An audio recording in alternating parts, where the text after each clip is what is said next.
My name is Dr. Patrick Tang. I'm the Division Chief of Pathology Sciences here at Sidra Medicine. So recently we have developed an alternative test for COVID-19. It's an alternative method that allows us to test for the virus faster and cheaper.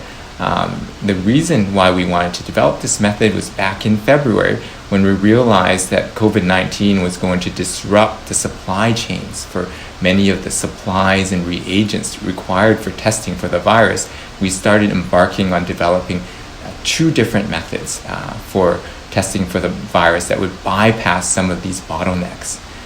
One of the methods will be very useful because it bypasses one of the key steps in extracting the viral RNA out from the sample.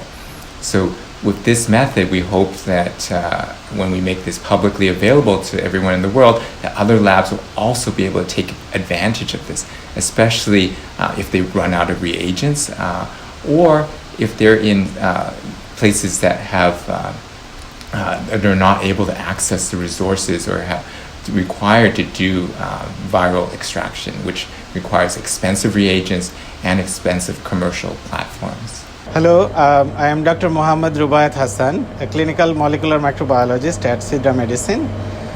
We have been regularly doing COVID-19 testing, and as you know, there was a significant shortage of supply for COVID testing.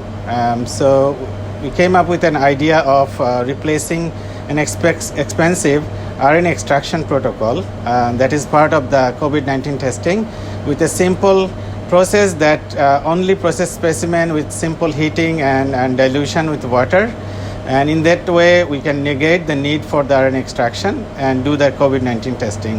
The advantage of this is that it's cheaper, it's much faster, and moreover, at the time of a global reagent crisis, you can still continue COVID-19 testing.